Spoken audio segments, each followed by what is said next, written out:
75 ஆண்டுக்கு முன்னே எழுந்ததுவார் ஓர் இயக்கம். சக்திக்கு தியாகராய பெரியோர் கண்ட திராவிட பேரியக்கம். உளிர் பண்படுத்தி உரிய முறை நடவு நட்டு காவல் செய்தார். அறுவடையின் போது அழுது புலம்ப தேவையில்லை. அந்நாள் தொட்டு இந்நாள் வரை பதப்படுத்தப்பட்ட நிலவுக்கு பக்குவமடைந்த பூமி. அது திராவிட இயக்கம் திரட்டிய செல்வம். நெல் விதைத்தால் தவறியின் புல் விளையாது.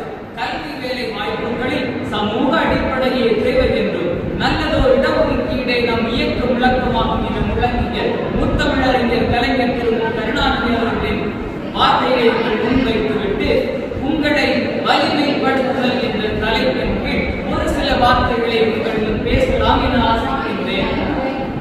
வலிமை என்ற சொல்லில் எடுத்தோம் என்று சொன்னால் வலிமை என்பதை உடல் வலிமை, மன வலிமை, குரல் வலிமை என்று சொல்லி வகைப்படுத்திக் கொண்டே செல்லலாம். ஆனால் கொடுக்கப்பட்டதான இந்த தலைப்பின் கீழ் உங்களை வலிமைப்படுத்துதல் என்று கொடுக்கப்பட்டுள்ளது. உங்களை வலிமைப்படுத்துதல் என்ற சொல்லை நாம் எடுத்து பார்த்தோம் என்று சொன்னால் அவர்கள் அங்கு தெளிவாக கூறியிருக்கிறது. உங்களை வலிமைப்படுத்துகிற மன வலிமை என்று சொல்லுகிற அந்த வார்த்தை.